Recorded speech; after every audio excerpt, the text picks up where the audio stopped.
My question was, is the average American diet affecting climate change? So a little bit about climate change.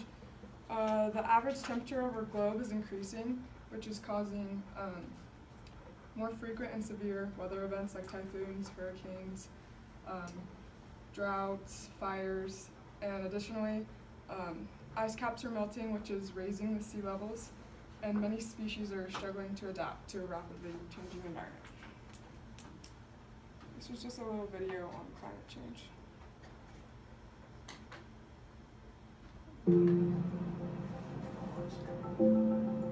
As a polar bear researcher, climate change is really at the forefront of everything we're trying to do. And we have a few ways that we try to explain the issue of climate change to the general public.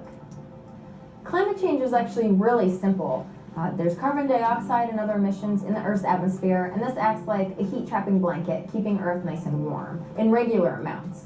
But what humans have done is learned how to burn fossil fuel for energy, things like transportation, and it's thickened our heat-trapping blanket, and that's trapped too much heat, making Earth too warm too quickly. Over 97% of scientists agree that climate change is happening right now and that humans are the main driving force of it. If we handle the problem right now with solutions we already have, we know we can make a big difference to our future and for polar bears.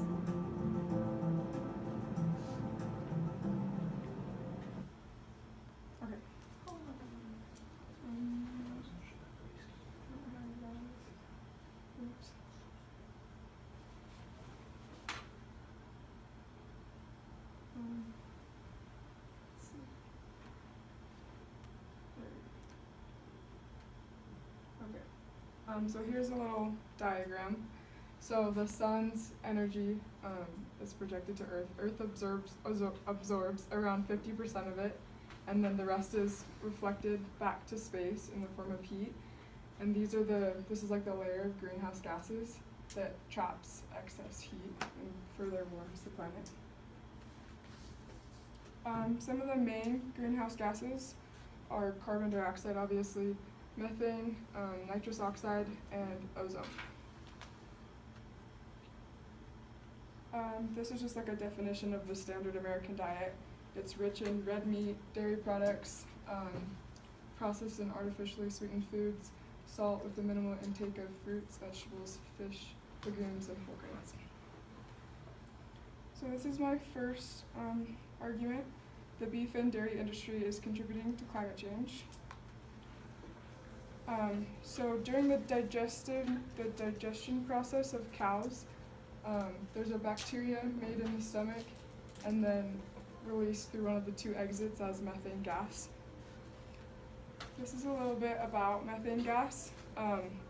Animal agriculture is responsible for 18% of greenhouse gas emissions, which is more than the combined exhaust from all of transportation.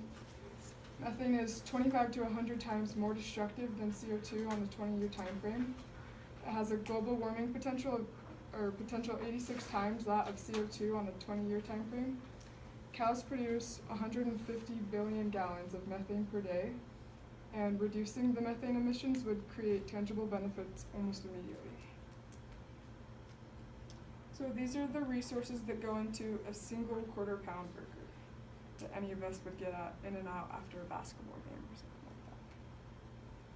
like that. 52.8 gallons of water,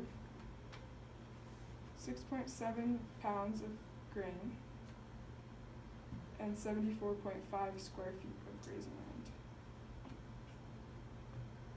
land. The other argument is that climate change is a hoax. There are many climate change skeptics that say Earth naturally has warming and cooling periods, and two episodes of that they use to dispute evidence of climate change are the Little Ice Age and the medieval warm period.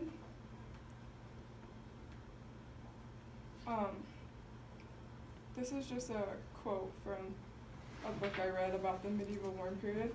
It took place around the Middle Ages. It says, there was indeed warming in most places reflected in milder winters and longer summers, but the temperature differences never amounted to more than a few degrees, nor was everywhere necessarily warmer. In the eastern Pacific, the same centuries were cool and dry. These were times of sudden, unpredictable climate swings and, above all, of drought. So this kind of sounds similar to what we're experiencing right now. Well, that's not supposed to happen.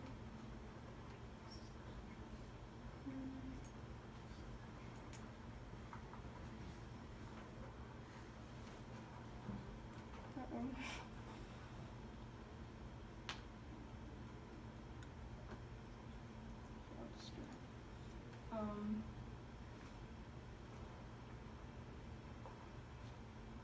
I don't know if this is gonna work.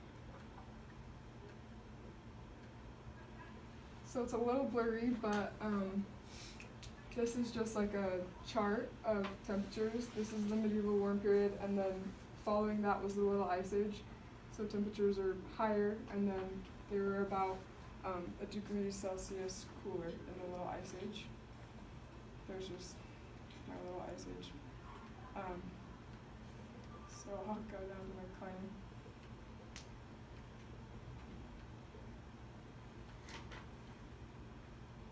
Okay, I believe that the beef and dairy industries are significantly impacting climate change.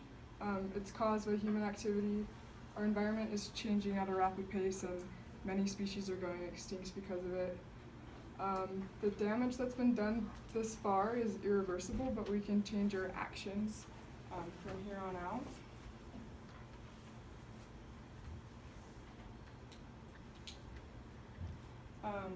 This is my solution. It's unrealistic to expect people just to adopt a vegan diet, but decreasing your consumption of beef and dairy to 1 to 2 times a week will decrease your carbon footprint. If we don't change our habits now, we'll face the consequences in the future, and the next generation will thank us for our efforts to preserve the planet.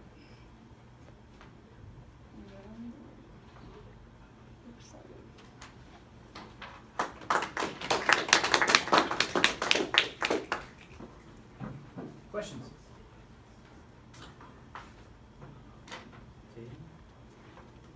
Did you find any like research or like any like short-term solutions to cool down the planet right now, or is all the damage already done? Well, we can't reverse anything,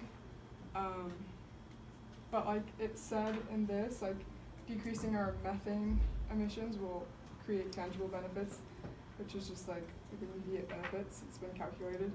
I don't know, there are things that every one of us can do, like plastic water bottles, like everyone has on their desks.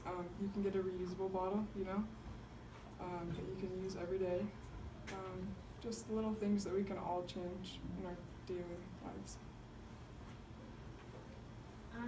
So if there is like the damage is already done and we can't reverse that, what kind of benefits would we see immediately if we were to change? I'm not exactly sure on that one. Sorry. Cleaner air. Yeah, cleaner air for sure. The air in Utah is awful.